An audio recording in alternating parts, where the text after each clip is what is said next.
Exactly. And so here's just another example.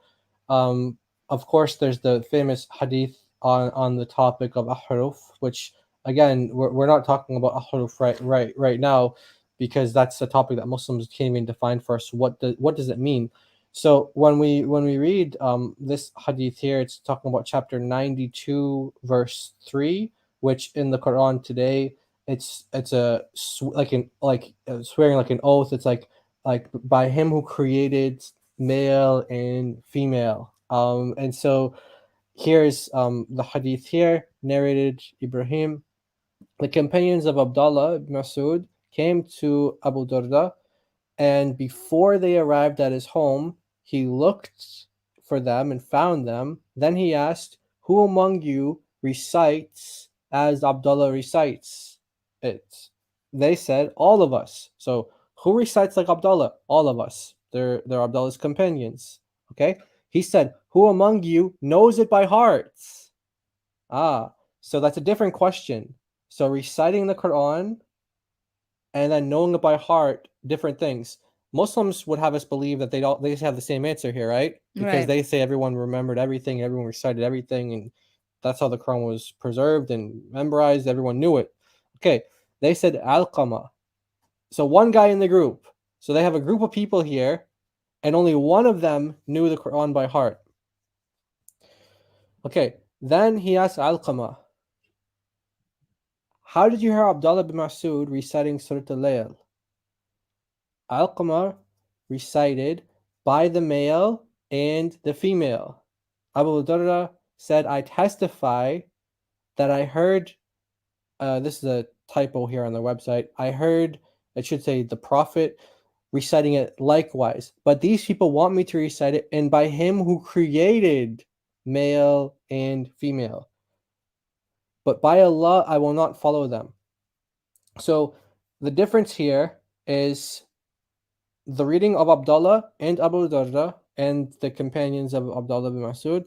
They recited this verse, the male, by the male and by the female. By the male and by the female. Today, the Quran, the reading of the Quran that they have today, and also back then, there was a competing reading. It said, by him who created male and female. So you're talking about the word is just completely gone now. The word creator, or the one who created, is completely gone now. Created is gone. So these are between the companions of Muhammad and their students. They can't agree on a reading of the Quran. So was there only one Quran? No, there wasn't just one Quran. There's always been multiple readings of the Quran, and Muslims disagree with each other. Now, does he say that you can read it like this or read like that? Or what does he say? By Allah, I will not follow them. And when you go to the commentary on this, as our sister Daughter of Christ said, if you go to At-Tabari, who is very, let's say he illuminates the holes back then that existed, and it's very helpful for us to use his material and his commentaries to show people the fact that there are holes that always existed in the Islamic standard narrative. He expands on this, and it says that he will not, the Abu Darda is actually saying that I won't be misguided by these people. So he says basically it's misguide. The way the Quran is read today, he says, is a misguidance. Mm-hmm. Okay, so this is just another example of different readings that we have in the tradition of Islam.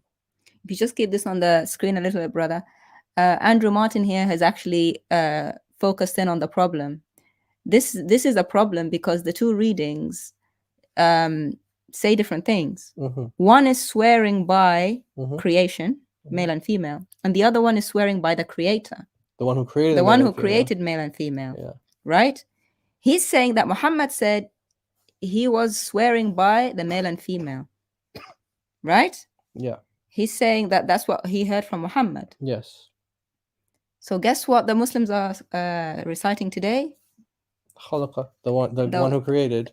The swearing by the creation, which Abu Darda said, I will not follow that. One, because he didn't hear it from the Prophet. The second, it's changing it. It's swearing by creation rather than swearing by creator.